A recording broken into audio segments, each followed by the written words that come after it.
Hello, welcome back. This is the African Humanist.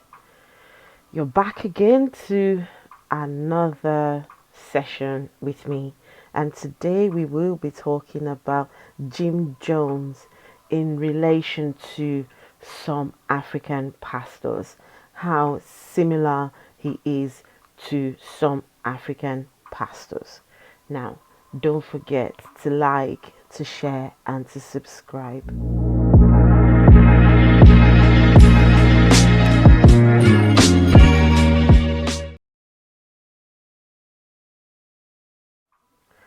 So, welcome back again. You ask me, African Humanists, why this topic? Now, let's learn a little bit about Jim Jones. Who was Jim Jones? So, he was a man born May the 13th of 1931, and he was named James Warren Jones. Now, he was a pastor, he was a preacher, and a self-professed faith healer. He had a church similar to what our pastors have in Africa, right? And he had a congregation very similar to what the pastors have in Africa.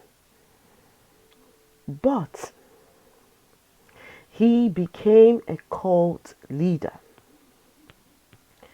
And in the month of November, on the 18th, 1978, this man led how many? I think there was over 918 people to their death in an act of mass suicide and mass murder.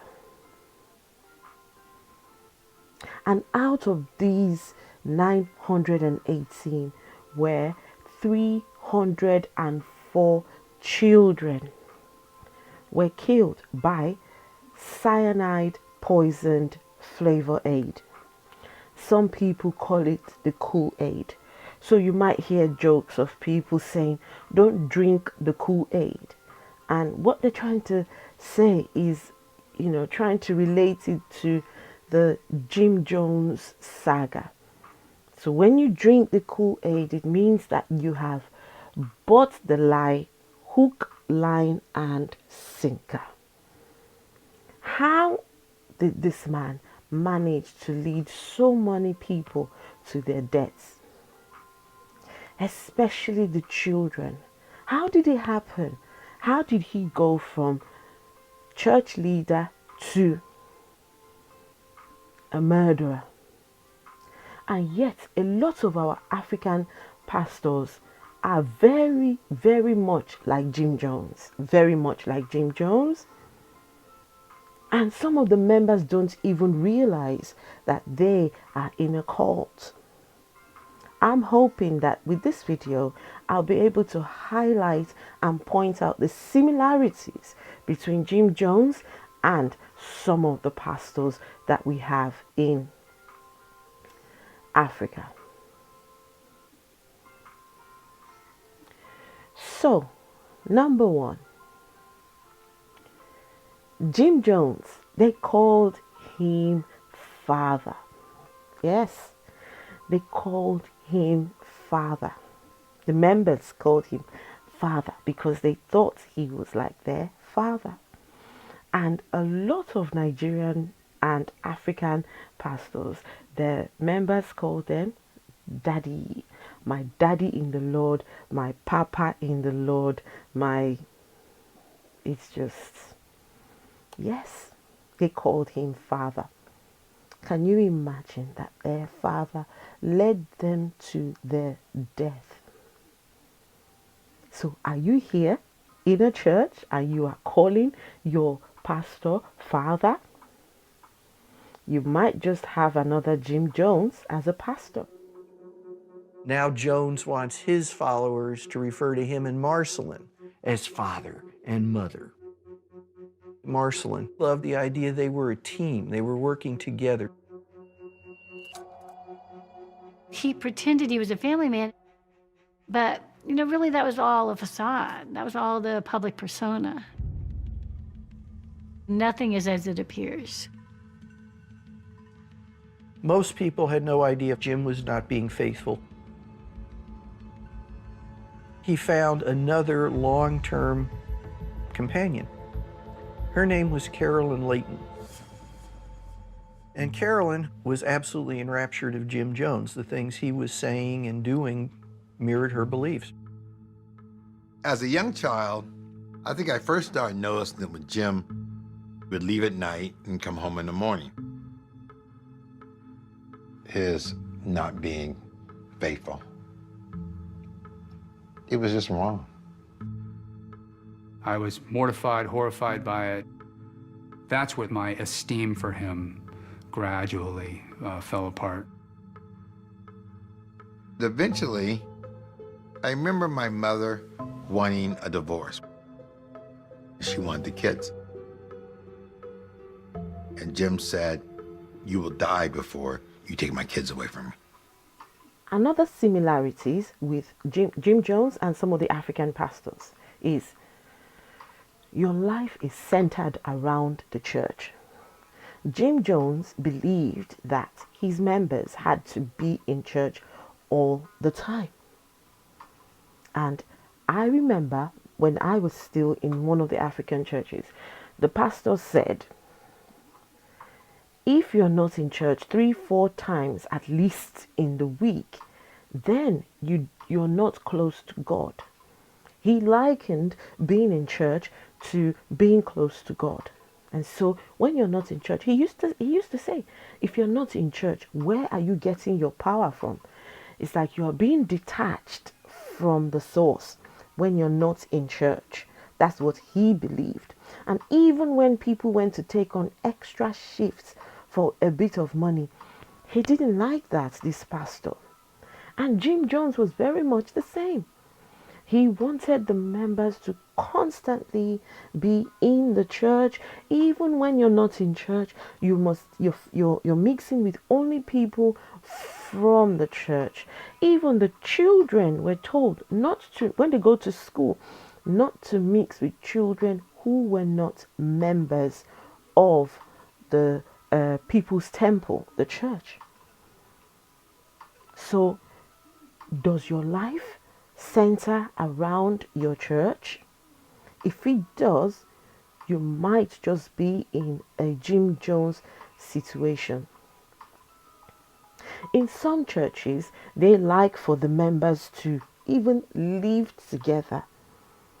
A typical example is SPAC Nation. SPAC Nation Church in London, where the young people, they all live together. And they have a mentor, and the mentor tells them what they do with the money. The mentor tells them what jobs to do, how much they're supposed to give to church. The mentor dictates everything for them. They like community living, and this is a way that they used to control the members. And this is what Jim Jones did. Great things, and there was unlimited future.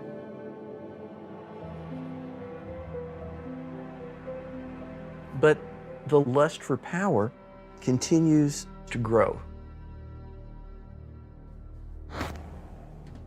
He would create enemies to bind his followers closer.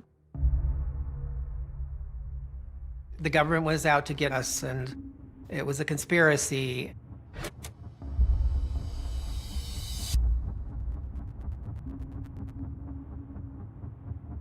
Look at all the people that have been killed. Look at all of our young people who are in prison. Actual events were used to solidify his position. And it was extremely effective because there was truth to it. I just come in from Washington, just flew in on the plane from the conference with the top-notch leaders. I listened to them talk about planned takeovers. I listened to them to talk about it like it was just an ordinary Sunday school picnic. Task force warns nation to get ready for riots and to get ready for martial law. They're going to put all the poor people away, and they're going to come for you. They're going to come for your children. There was so much paranoia about the ways that law enforcement was going to break up the community of People's Temple. They looked at themselves as people who were being persecuted from the outside. We ended up going to church more and more. Before you knew it, your whole life, it was all based around the church. Now we're in an isolationist mode, where Jim would tell us that that black people were going to be put in concentration camps. Dictatorships that can come in like they did with the Japanese. So this country won't ever do that. It did it already. He's tapping into people's fears. He's tapping into people's insecurities. The paranoia was real in People's Temple. Get ready for identification marks to be put on your body, and an identification number even necessary tattooed on you. You say, oh, America wouldn't do that. Don't talk to me about what America would not do. We lived through Martin being assassinated. We've lived through Malcolm being assassinated. We lived through Robert Kennedy being assassinated. Assassination for leaders was something you thought about. Jim was saying that he was getting death threats because he was making such a difference and stirring up so much controversy in the community of bringing black people and white people together that he was a threat to the status quo. Does this remind you of a pastor who likes conspiracy theories? Check out the next video. I put it NWO, New World Order. Now, there's several groups that are interested in the New World Order. And this is something they've been planning for many years. It's not new. For many years. There's several groups that have been involved with this. They've been working on it to bring in a new world order. And the main theme is one world. One world. That's what they want. That's the main theme. One world. They want everything to become one. One world government. I told you the other day, one world government, one world economy, and one world religion. And when you look at the Bible, particularly you study in Revelation chapter 13, you would notice that that's what the Antichrist is going to be pushing and riding on. All right. In recent times, they've been able to come up with a brilliant idea. And this brilliant idea is ID 2020. ID 2020. This is interesting. I'll show you about that. And the main thrust of ID 2020 is vaccine. What does this mean? To achieve the New World Order,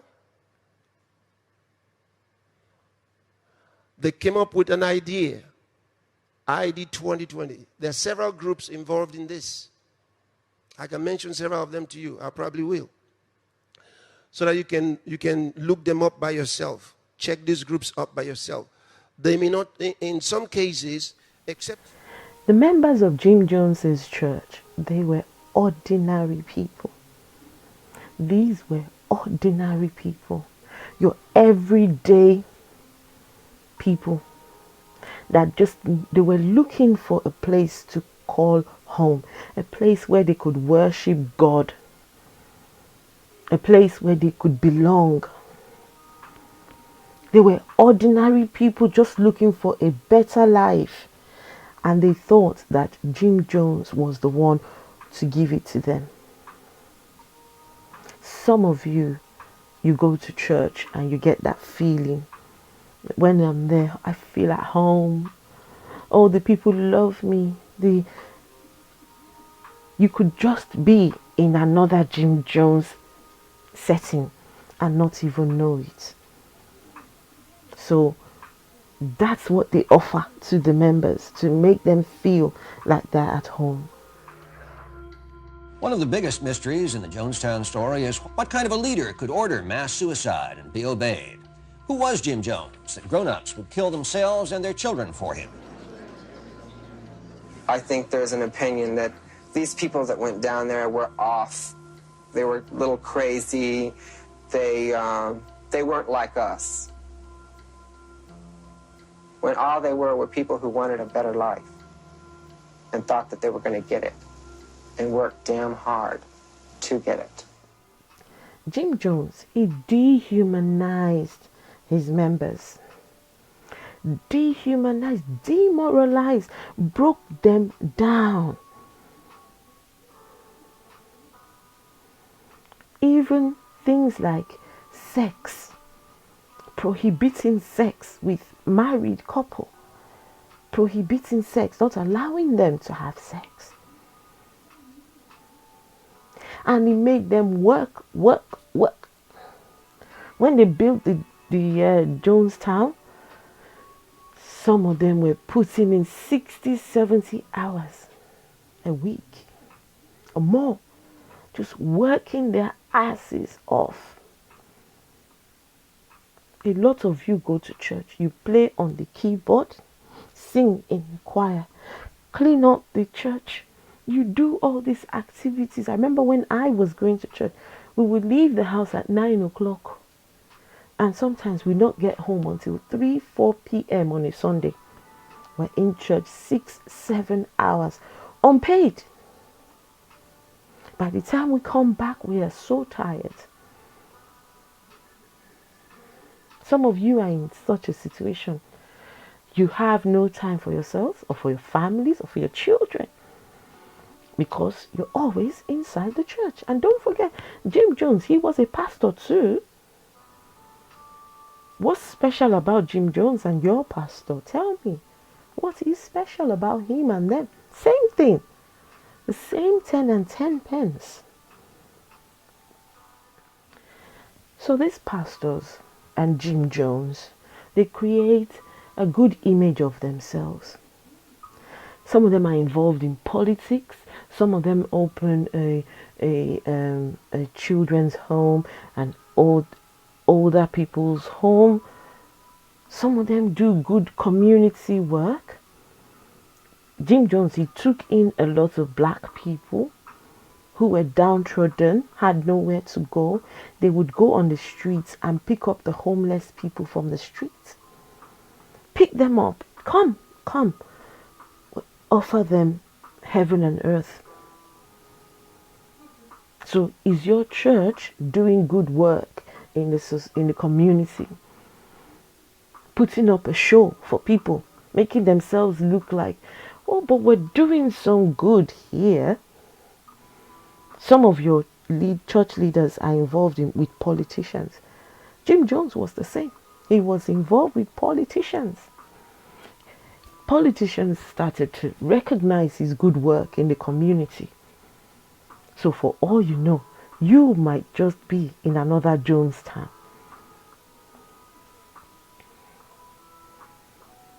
Another thing they do is money. They want you to give all your money to the church. Some people sold their houses to give to Jim Jones. The poor people who had nothing gave their everything to Jim Jones. Your pastors, they want you to give tithes, offering, first fruits, pastor's offering, church building fund, guest minister offering, just all sorts. Look, and they tell you, if you're not giving to God, who else are you giving to? Jim Jones was the same. Same like your pastors. No difference. They don't want you to have any spare cash for yourself. Already you spend all your time in church. Any little money that you earn goes to the church. It's like, it's a lose-lose situation for you. Please, be careful, I beg you.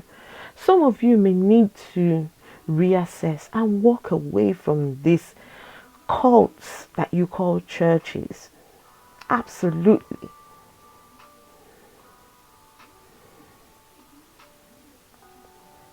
Jim Jones, he found comfort inside the church. And he believed that the members have to be in the church all the time, just like your pastors. They create an environment for the members to feel like you're in heaven. So when you're in there, the clapping, the singing, the rejoicing, the, hoo-ha, create a place for you to come and, come on in. A place that is like heaven. I remember talking to somebody about his church. And he told me, oh, the members are happy. They're happy there. I said, but can't you see the negatives? People are starting to talk about your church and the negatives about your church. And he said to me, yeah, but there are thousands of people who are happy here. And because they're happy here, it's nothing to do with you. Well, hang on a minute. This was exactly the same thing with Jim Jones's church. A lot of people were happy there. Even when the reporters went to go and ask questions, they said, no, we're happy here. We are happy here in Jim Jones's church. And they were led to their deaths. And yet they were happy there. There's this church that has a drug rehab program for youth. I felt like I was a part of this incredible community that put self aside because there was a greater good. And the greater good was to ensure that babies didn't go to bed hungry, that there was equality for everyone. I liked that. I liked the thought that I could actually make a difference. The first time I went to a People's Temple meeting, as soon as I walked in the door, I felt like I was home. Jim Jones performed healing. Yes, there was lots of healing going on in Jim Jones's church. You see, some people use healing. That's when you see healing in a particular church, they liken that to somebody who is genuine. They liken it to somebody who is close to God. So when their pastor heals them, they think, that's it. I'm sold to this church. But you know something? A lot of those miracles were doctored. A lot of those miracles were not real. Those miracles were designed to fool the people.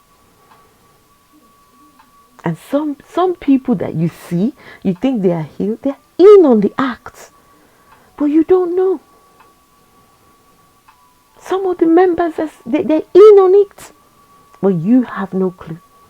So for all you know, you are in a place where you think, oh, there's healing.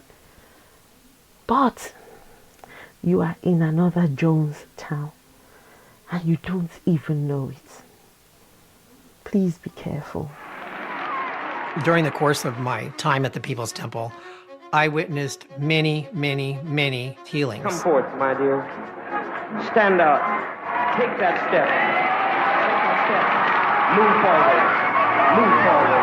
Walk briskly. Walk. Even though I'm a skeptic, I had to be convinced because what's real is real. What I could see, I could see. He said, in the name of Christ, you're healed. And my pain was gone. And now, a year and a half later, it's still gone. And I praise God for that. Get on my bus and I'll take you on to the promised land. Hey, Spirit. God. The man is a master entertainer. Everything is planned to the minute. And then come the healings. Sister Ingram, you're concerned about the losing of your sight. Take your glasses off. You concentrate hard. How many fingers? 3.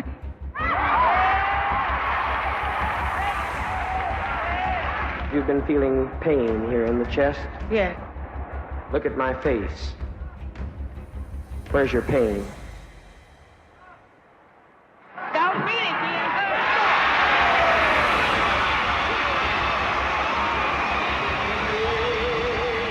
Everybody is out of their minds with excitement, and Jones has never been more dramatic. Another thing, a lot of the members don't know what is going on in secret. When you talk to some of the members of this church and you try and highlight the things that are wrong in their church, they will tell you no. In fact, they will attack you for speaking about their church, for speaking about their leader. How dare you? But a lot of the members don't know what's going on the inside. It's only the selected few that know what is going on inside. So when people start to talk about the ills of these churches, no, they're not prepared to listen because they don't know. Because they think that you are just coming for the attack. Whereas the way the church is designed, the way Jim Jones's church was designed in such a way that the common members were guarded from the truth. They didn't know that their leader was a drug addict. He was on drugs. They didn't know. And that's how a lot of our African pastors and their members, they don't have a clue what's going on the inside. If you're listening to me and you're in one of such churches, my question to you is, do you know the psychological evaluation status of your leader? Do you know? Because Jim Jones, the members didn't know. And he was a very sick man up here. For all you know, your pastor might be a sick man up here. But you don't know what his psychological evaluation status is. You've got no clue. But you go there, you listen, you take everything he says verbatim. My papa has spoken. My daddy in the Lord has spoken. Please be careful. Please be warned. I beg you, please. Don't just take everything they give you and, oh, that's it, my daddy has spoken. Please. That's what happened with Jim Jones and his members. Without that inner circle of committed people who believed in Jones' ideas and wanted to make them happen. Laura Johnston Cole was a temple member who worked in Georgetown, Guyana, where she was on the last day. He surrounded himself with people who worshipped him and who, did a lot of the legwork for him, and he only kept the people who, would never dream of turning against him or criticizing him. So he never got any authentic feedback on how crazy he was getting. So the inner circle, they're a big part of this. Jim was just a puppet, the one to give the order. No one's going to take orders from them. They just pull the strings. So these pastors and Jim Jones, they create a good image of themselves. Some of them are involved in politics.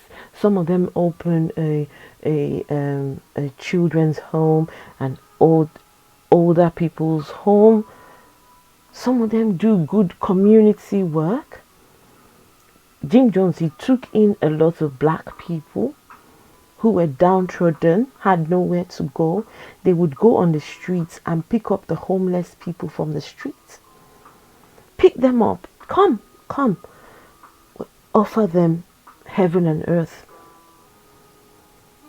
So is your church doing good work in the community? Putting up a show for people, making themselves look like, oh, but we're doing some good here. Some of your church leaders are involved with politicians. Jim Jones was the same. He was involved with politicians. politicians started to recognize his good work in the community. So for all you know, you might just be in another Jonestown.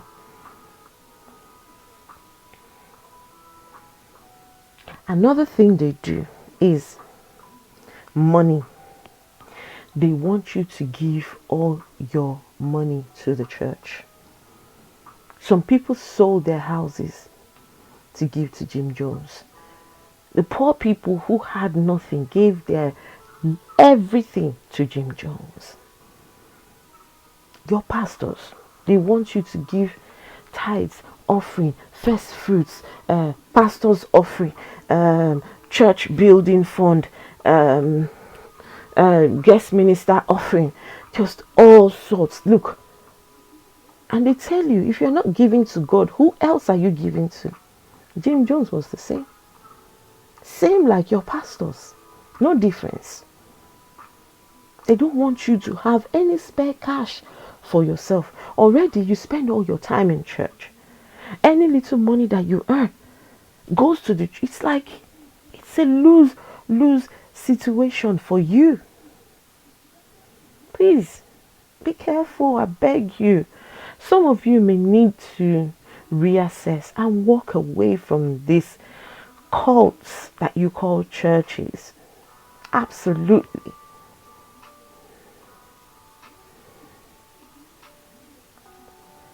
Jim Jones, he found comfort inside the church. And he believed that the members have to be in the church all the time. Just like your pastors. Everybody is working as much as possible. Jones said to one of his followers, the key is keep them poor, keep them tired, and they'll never leave. Jones' spiel was that family relationships are the sickest relationships of all. So the families were separated. I cared for 4 children myself that were not mine. They were someone else's children. Now Jones wants his followers to refer to him and Marceline as father and mother. Marceline loved the idea they were a team. They were working together. He pretended he was a family man, but, really that was all a facade. That was all the public persona. Nothing is as it appears. Most people had no idea Jim was not being faithful.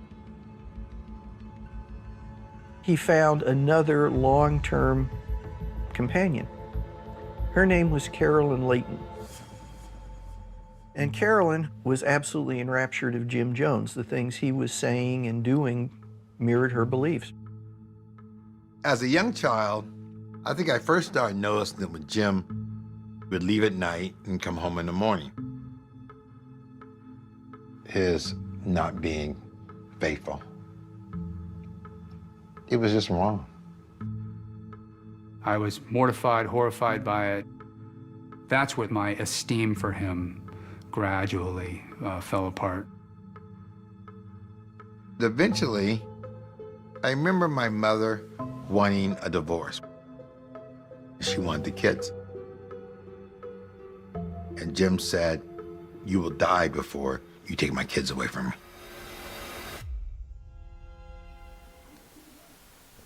Another thing that these people do, like when Jim Jones, people started to realize that this was not a good place, and people started to talk, going to the news and talk about what was happening in Jim.